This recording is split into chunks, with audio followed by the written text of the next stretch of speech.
So something I've been contemplating a little bit lately is whether I am crunchy and just didn't know it.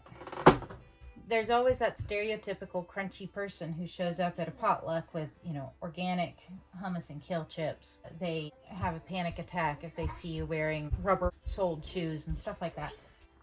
So I was a little resistant to this idea. I was talking to my sister on the phone and said something about I was a little afraid I was kind of becoming crunchy. And she chuckled and said, "Well, Elena, I hate to break the news to you, but most people would probably consider that you already are." And so I started having this conversation in my head of, am I crunchy and just didn't realize it? So I started kind of going through this mental checklist of things I thought of when I think of the term crunchy. Things like, we use a Berkey water filter. Oh, that's pretty crunchy.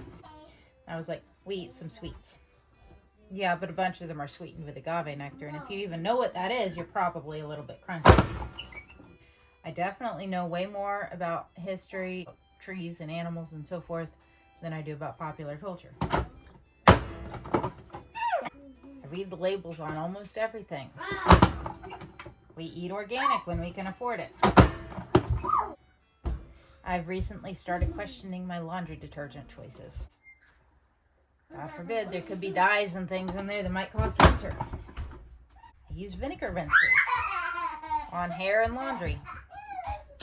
Yep, definitely crunchy. Make almost all of our food from scratch with very few processed ingredients. And it really pains me to see anybody drinking anything hot out of anything plastic. Cook in cast iron, not Teflon. We use store-bought lotion.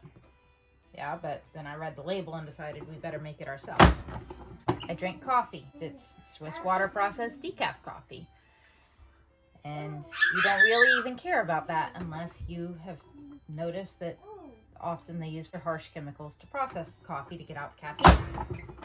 So, again, kind of crunchy. But then I thought of one last thing. I was like, nope, that does it. Can't be crunchy. It's like, I don't do grounding. And then, almost as soon as I thought that, the realization hit me. You don't even know what grounding is unless you're at least a little bit crunchy. So, I guess I am. However, I do not find my identity in being crunchy, nor do I ever intend to bring organic hummus and kale chips to a potluck. Pretty sure my husband wouldn't eat any of it if I did. So, I'm still a little bit normal.